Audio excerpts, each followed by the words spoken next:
जो इस क्लास में हम लोग सॉल्व करेंगे एनसीईआरटी के एक्सरसाइज 5.1 का क्वेश्चन नंबर 17।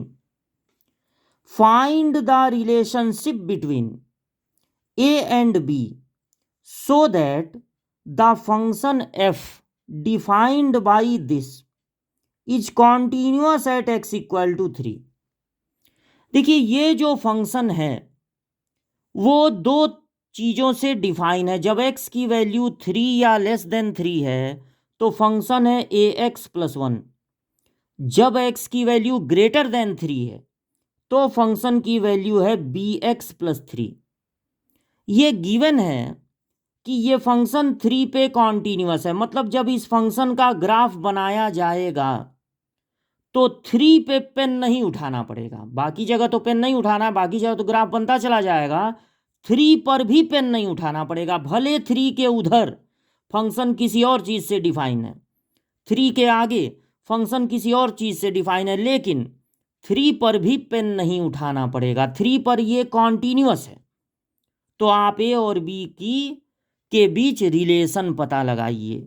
अब देखिए, चूंकि since this function is continuous at x equal to 3, चूंकि ये 3 पर कॉन्टीन्यूअस है, इसका मतलब है कि इस फंक्शन की वैल्यू एट 3 और लेफ्ट हैंड लिमिट एट 3 और राइट हैंड लिमिट एट 3 ये तीनों आपस में बराबर होंगे। चूंकि ये कॉन्टीन्यूअस है 3 पे, इसलिए 3 पे फंक्शन की वैल्यू, 3 पे लेफ्ट हैंड लिमिट और 3 पे राइट हैंड लिमिट, ये तीनों आपस में इक्वल होंगे। तो 3 पे फंक्शन की वैल्यू मतलब f3। लेफ्ट हैंड लिमिट अगर 3 पे निकालना है तो इसका मतलब 3 से थोड़ा कम रखना है, 3 माइनस h रखना है और h टेंस टू कर देना है 0। 3 पर राइट हैंड लिमिट का मतलब है कि फंक्शन में 3 से थोड़ा ज़्यादा रखना है, 3 प्लस h रखना है और h टेंस टू कर देना है 0।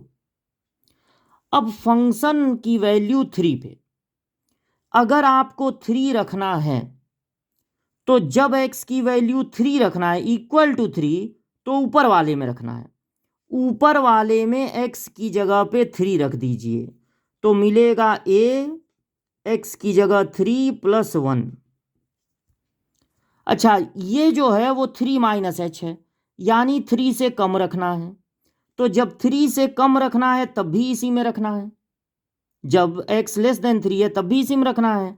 तो जहां x है वहां पर 3 माइनस h रख दीजिए और बाकी चीजें ऐसे ही नोट हो जाएंगी। यहां पर h टेंस टू 0 भी रहेगा, इसमें नहीं रहेगा। जब 3 से कम या ज़्यादा रखेंगे तब h टेंस टू 0 होता है, फिर इक्वल टू लगा दीजिए।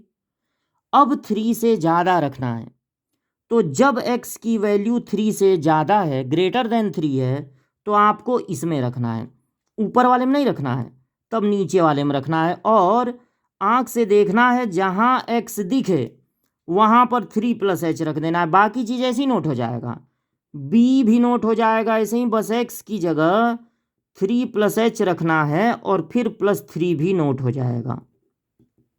ये h टेंस टू हो गया 0। अब जब 3 रखे थे तो ऊपर वाले में रखे थे, 3 से कम रखे तब भी ऊपर वाले में रखे, तो इन दोनों में से एक ठो को छोड़ सकते हैं, दोनों से सेम रिजल्ट आएगा, यहीं पर छोड़ सकते थे। तो ये वाला नोट कीजिए, 3a+1, इसको छोड़ दीजिए। जब तीन चीज़ें इक्वल हैं कोई भी दो ठो ले सकते हैं। अब ये दोनों एक ही चीज़ में रखा गया है तो वहाँ से क्या मिलेगा आपको, दोनों सेम मिलेगा। मन करे तो आप h की जगह 0 रख दीजिए, कुछ मिलने वाला नहीं है, मतलब यही मिलेगा। ये वाला देखिए, इनको और इनको इक्वल कर दिए, ये वाला क्रॉस कर दिए, इसको छोड़ दिए। यहाँ h की जगह तुरंत 0 रख सकते हैं, क्योंकि h की जगह 0 रखने पर अपान में 0 नहीं मिल रहा है, डिनोमिनेटर 0 नहीं हो रहा है, तो आप h की जगह तुरंत 0 रख सकते हैं। तो b 3 + 0 + 3। अब ये हो गया 3a+1 और ये हो गया 3b + 3। इस 1 को इधर ट्रांसफर कर दीजिए, जाके माइनस हो जाएगा तो 2 बचेगा, 3a इक्वल टू 3b+2। यही a और b में रिलेशन है। a का 3 टाइम्स b के 3 टाइम्स से 2 ज़्यादा है। अब आप इस रिलेशन को तरह तरह से बता सकते हैं। 3 से डिवाइड करके आप लिख सकते हैं a इक्वल टू b+2/3, या आप लिख सकते हैं a minus B equal to 2-3 है। मतलब जब a और b का डिफरेंस 2/3 होगा तभी ये 3 पर कॉन्टिन्यूअस होगा, तभी 3 पर पेन नहीं उठाना पड़ेगा। तो मन करे यहीं छोड़ दीजिए, या इसको यहाँ तक पहुँचा दीजिए, या यहाँ तक पहुँचा दीजिए। यहाँ तक छोड़ देंगे तब भी पूरा नंबर मिलेगा, यहाँ तक पहुँचा देंगे तब भी पूरा नंबर मिलेगा। तो 3 पर कॉन्टिन्यूअस है, तो 3 पर ये तीनों चीज़ें इक्वल होंगी। 3 पर वैल्यू तो ऊपर वाले में रखना है, 3 पर लेफ्ट हैंड लिमिट तब भी ऊपर वाले में ही रखना है। तो इसको स्किप कर सकते हैं, छोड़ सकते हैं, दोनों ऊपर वाले में ही रखना है। तो क्या उसमें रिलेशन मिलेगा ए और बी में? इन दोनों में से एक लेना है और इसको लेना है, तभी ए और बी में रिलेशन मिलेगा।